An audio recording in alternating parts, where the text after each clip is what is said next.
Hello, Buckeye Nation. That game against Arkansas State was maybe not quite what we expected. To me, it felt like it was Ohio State versus Arkansas State and the mental errors and the refs. Now don't get me wrong, it ended up being a solid W, but let's be glad there was room for some errors in that game. Let's dig into it more after this intro.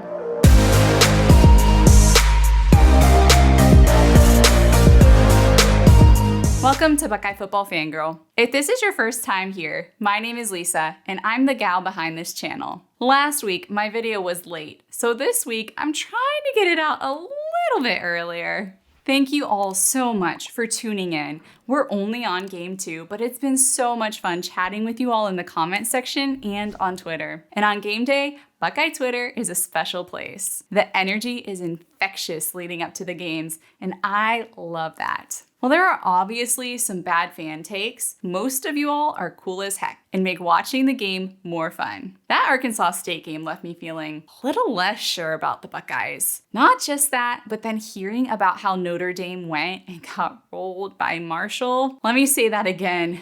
Notre Dame got beat by Marshall. That's not supposed to happen. In the end, a final score of 45-12 feels solid enough, as our beloved Buckeyes pulled out the win. However, it was not in the fashion that we all expected them to do it in. Before I dig into my thoughts though, I'm curious, what do you think? How would you evaluate their performance in that game? Do you think that we need to relax our fans' standards a bit since it's only game 2 and things should only get better from here? Are you feeling a little less sure about them as I am, but still feel okay about the win? Or did you think the game on Saturday was awful and the Buckeyes are going to fold once they meet a real team? I've been hearing all these thoughts on Twitter, so leave me a comment below with your thoughts. Despite Ohio State not dominating the game as much as we all thought they would, I think we learned some very valuable things about this team. What I learned? Well, 3 things, starting with number 1. We gotta clean up the penalties. Those penalties were killer during the game. As Buckeye Commander tweeted early on in the game, offense is humming right now. Get rid of the penalties on D and woo, this will get ugly quick. But that was the frustrating thing. It seemed like the team was finally falling into a rhythm, and then bam, a mental error would bring out a yellow flag and blow it all up. And it happened pretty much all game long. In total, there were 9 penalties for 85 yards. Ouch. While that might fly against Arkansas State, that's not going to be the case once the competition ramps up again. There were penalties where players didn't have their heads in the game, penalties for not paying attention, and even penalties that a lot of us didn't know were penalties. I'm looking at you, leaping over the punch shield. Okay, I get why it's a penalty now, for the protection of the player, but dang, that one hurt the most because it meant Emeka Egbuka's beautiful punt return into the end zone got called back. Finally, our first return to the end zone in years, and not 1, but 2 flags came out to call it back. You just know the penalties are going to be a focus this week because Ryan Day seemed annoyed by them too, as he should be. All right, let's move on to more pleasant things. Another thing that we learned during that game was that the offense can still ball out. While it didn't happen consistently on every drive, we did get to see the Ohio State offense doing what we expected them to do this season. The pass attack was back, with passing yards more than doubling rushing yards. That's not to say that the rush game was lacking, as Treveon and Mayan once again delivered an excellent 1-2 punch, with each getting their moment to shine. However, the passing game was clicking this week.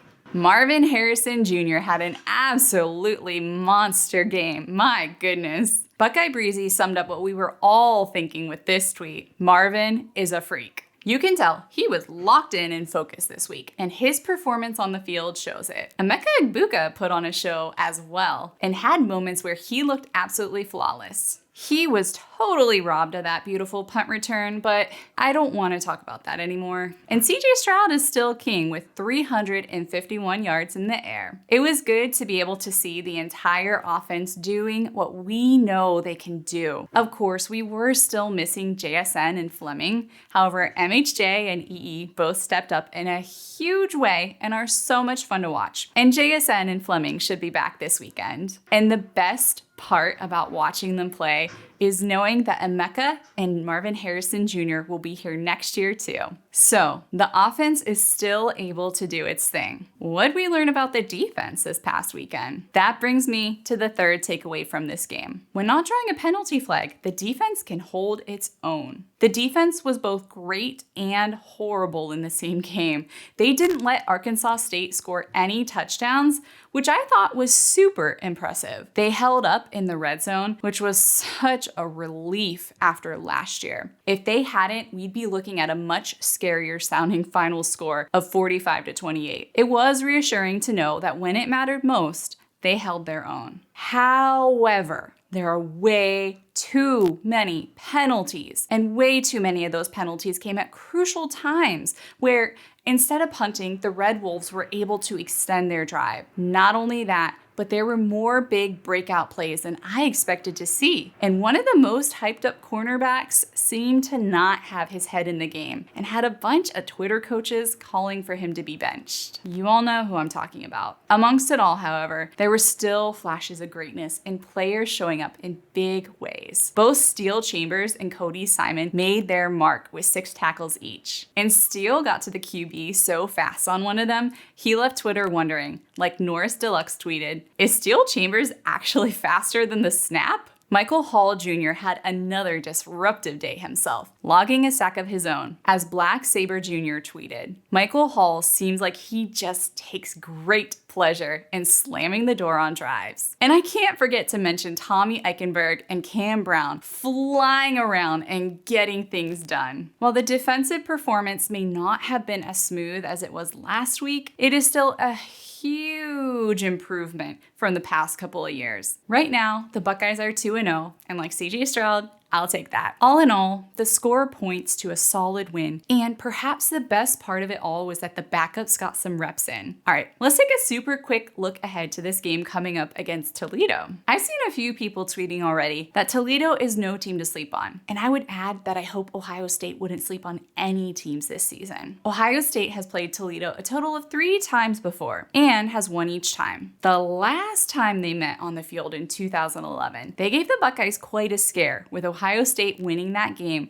by less than a touchdown, 27-22. Last year, Toledo almost did the same thing to Notre Dame in week 2, falling 32-29. Toledo is part of the MAC conference and currently boasts a 2-0 record. Some have predicted them to be the best team in the MAC this year. That said, the Buckeyes are still favored over the Rockets by about 34 points. Head coach Jason Candle started his coaching career at Mount Union before becoming a position coach at Toledo in 2009, and then worked his way up the ranks until he was named head coach in December of 2015. He was the youngest head coach in FBS when Toledo promoted him in 2015, and is currently the highest paid MAC coach, receiving $1.2 million per year. He's been successful at Toledo, starting with recruiting, with 5 of Toledo's last 6 recruiting classes being ranked number 1 in the MAC by 247 Sports. So yeah, it sounds like we shouldn't be sleeping on Jason Candle. At the helm of the Toledo team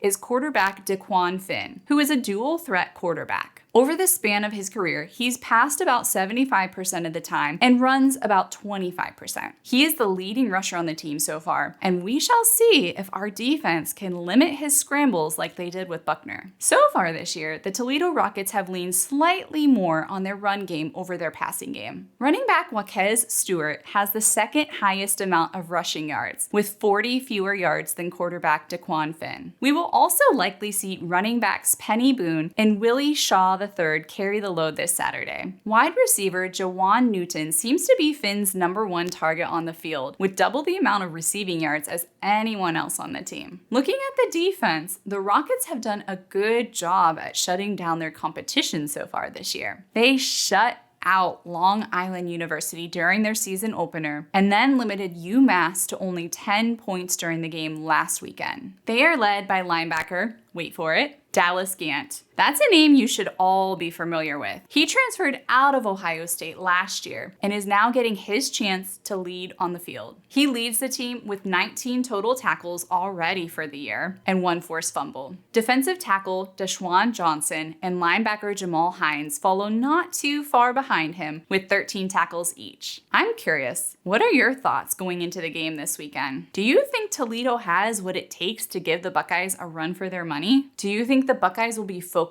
and ready to execute? Leave me a comment below and let me know. My thoughts at the moment are that I hope Ohio State was watching the Notre Dame and Texas A&M games last week and doesn't let a team like Toledo catch them by surprise. I don't think they will, but I'm just saying. That said, bring on game 3. I'm excited to watch this game, and hopefully by halftime, we will have seen a dominant performance and the starters leaving the field. All right, that's all I've got for you this week. I'll catch you on the other side of the game. OH.